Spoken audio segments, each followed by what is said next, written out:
నెల్లూరులోని VR high school junior కళాశాలకు పూర్వ విద్యార్థిగా మంత్రి నారాయణ పురపాలక శాఖ నుంచి వినూత్నంగా పునరుద్ధరణ చర్యలు చేపట్టి ఆధునికతతో రూపొందించారు. ఇక ఈ పనులు స్వయంగా పర్యవేక్షించి పూర్వ విద్యార్థి బాధ్యతలను నిర్వహించారు. విఆర్ మేనేజ్మెంట్ ఎయిడెడ్ విధానంలో నిర్వహణ కోల్పోయిన విద్యాసంస్థకు గతంలో తాను పురపాలక శాఖ మంత్రిగా ఉన్న సమయంలోనే మరమ్మతులు నిర్వహించి తమ నారాయణ విద్యాసంస్థల నుంచి సహకారాన్ని జోడించి జూనియర్ కళాశాల తరగతులను కూడా ప్రారంభించారు. అనంతరం ప్రభుత్వం మారడం పట్టించుకోకపోవడంతో నిర్వహణ పూర్తి స్థాయిలో కోల్పోయింది. కూటమి ప్రభుత్వం ఏర్పడిన వెంటనే గత విద్యా సంవత్సరంలోనే పునర్నిర్వహణ చర్యలు చేపట్టారు. ఈ దఫా గతంలోని పరిస్థితులు తలెత్తకుండా రాష్ట్రంలోని వైవిధ్యంగా మున్సిపల్ విద్యా వ్యవస్థను అనుసంధానం చేసి పేద విద్యార్థులకు ఆధునిక వసతులతో కూడిన విద్యా సంస్థను ఈ సంవత్సరం నుంచి అందుబాటులోకి తీసుకొచ్చారు.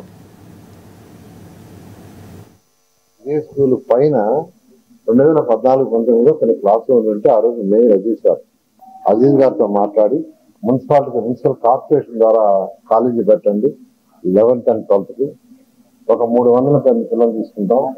అందులో 150 ఈ యొక్క కార్పొరేషన్ నుంచి, ఒక 150 ఇతర జిల్లాలలో కూడా మొత్తం 300 మందికి ఒక రెసిడెన్షియల్ పెడతాము. నారాయణ ఇన్స్టిట్యూషన్స్ స్టాఫ్ ఇస్తాను.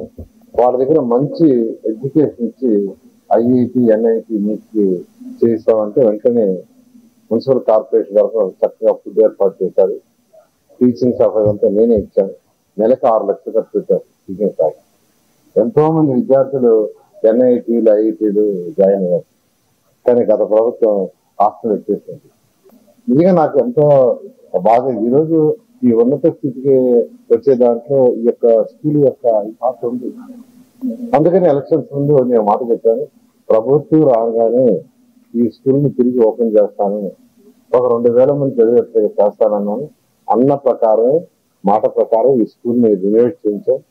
అది కూడా ఎన్సీసీ చాలా పెద్ద గ్రూప్, కన్స్ట్రక్షన్ గ్రూప్. వాళ్ళు మా పిల్లలు, మా కూతుర్లు, అల్లుళ్ళు అందరూ కలిసి యాక్చువల్ గా ఈ మొత్తాన్ని రినోవేట్ చేశారు.